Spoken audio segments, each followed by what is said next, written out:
Hello అండి, అందరికీ నమస్కారం. ఇప్పుడు మనం ఈ వీడియోలో ఈ ఆషాఢ మాసంలోనే ఈ గోరింటాకుని ఎందుకు పెట్టుకుంటారు, అసలు ఈ గోరింటాకు కథ ఏంటో మనం తెలుసుకుందామండి. ఆషాఢంలోనే గోరింటాకుని ఎందుకు పెట్టుకుంటారు? గోరింటాకు కథ. అతివల చేతికి అందం, అలంకరణ గోరింటాకు. ఈ ఆషాఢ మాసంలో ఆడవారు గోరింటాకు పెట్టుకోవడం మరింత ప్రత్యేకం.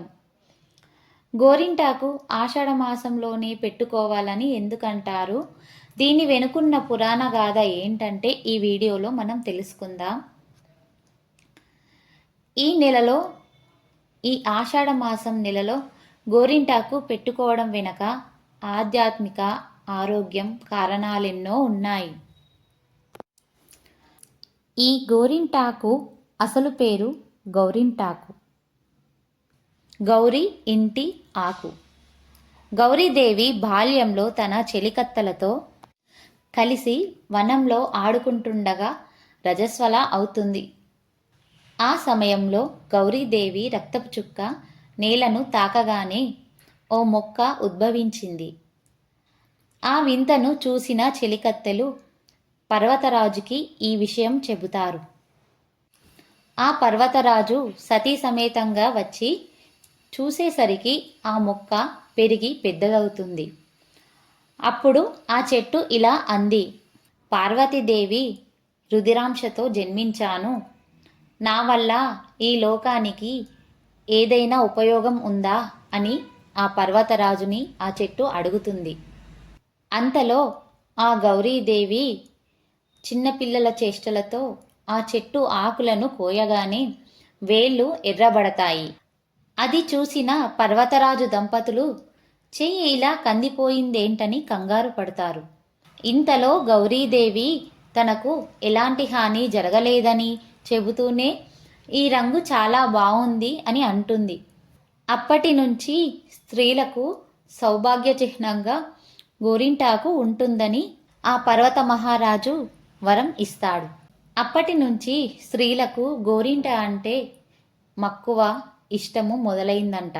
ఆషాఢ మాసం అంటే వర్షాకాలం ఆరంభం. దీంతో క్రిమి కీటకాలు, అంటువ్యాధులు పెరిగే అవకాశం ఉంటుంది. మరీ ముఖ్యంగా పనుల్లో మునిగి తేలే మహిళల చేతులు, కాళ్ళు ఎప్పుడూ తడిగానే ఉంటాయి. దీంతో త్వరగా వ్యాధుల బారిన కూడా పడుతుంటారు. ఈ గోరింటాకు పెట్టుకోవడం వల్ల ఇన్ఫెక్షన్లు దరిచేరవంటారు ఆయుర్వేదక నిపుణులు. గోరింటాకులో వేడిని తగ్గించే గుణం ఉంటుంది. అంతేకాకుండా రోగ నిరోధక శక్తిని పెంచి రక్త ప్రసరణ సక్రమంగా జరిగేలా చేస్తుంది. అందుకే ప్రతి ఒక్కరూ ఈ సమయంలో ఆషాఢ మాసంలో గోరింటాకు పెట్టుకోవాలని చెబుతారు.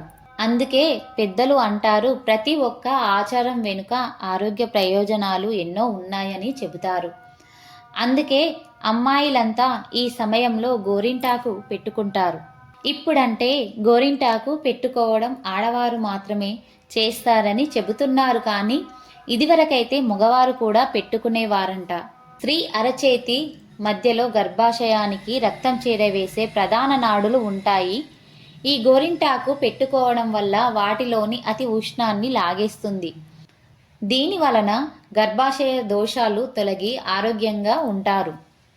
శరీరంలో ఉన్న అధిక వేడిని గోరింటాకు తగ్గిస్తుంది. శరీర తత్వాన్ననుసరించి లేత నారింజ రంగు, ముదురు ఎరుపు రంగులో పండుతుంది ఈ గోరింటాకు. గోరింటాకులో ఉన్న ఔషధ గుణం పిప్పి గోళ్ళని, గోరుచుట్టిని రాకుండా నివారిస్తుంది. కాలి వేళ్ల గోళ్ళ మొదళ్లలో మట్టి చేరితే గోరింటాకు పెట్టుకుంటే క్లియర్ అవుతుంది. గోరింటాకు వల్ల సంతానోత్పత్తి సామర్థ్యం పెరుగుతుందని, అండాశయాల పనితీరు కూడా సక్రమంగా ఉంటుందని చెబుతారు. గోళ్ళకి లాగానే జుట్టుకి కూడా రంగునిస్తుంది గోరింటాకు. సహజమైన మంచి కండిషనర్గా పనిచేస్తుంది. ఆషాఢంలో గోరింట పెట్టుకోమన్నారు కదా అని చాలామంది ఎక్కడ పడితే అక్కడ దొరికే కోన్ల మీద ఆధారపడుతూ ఉంటారు. కానీ చాలా రకాల కోన్లలో కృత్రిమంగా ఎరుపు రంగుని కలిగించే రసాయనాలను కలుపుతుంటారు. వీటి వల్ల ఆరోగ్యం మాట అటుమించితే అలర్జీలు ఏర్పడే ప్రమాదం ఉంది. అదే మొక్క నుండి సహజంగా లభించే ఈ గోరింటాకు మన శరీరాన్ని తాకినప్పుడు అందులో ఉండే లాసోన్ అనే సహజమైన రసాయనం వల్ల ఎరుపు రంగు ఏర్పడుతుంది. కాబట్టి ఆషాఢంలో పుష్కలంగా లభించే గోరింటాకుని వాడుకునేందుకే ప్రాధాన్యత ఎక్కువ ఇవ్వాలి. ఈ ఆషాఢంలో ఈ గోరింటాకు ఎందుకు పెట్టుకోవాలో, ఈ గోరింటాకు కథ ఏంటో మీరు తెలుసుకున్నారు కదండి. మీకు కనుక ఈ వీడియో నచ్చినట్లయితే please like, share and subscribe. Thank you.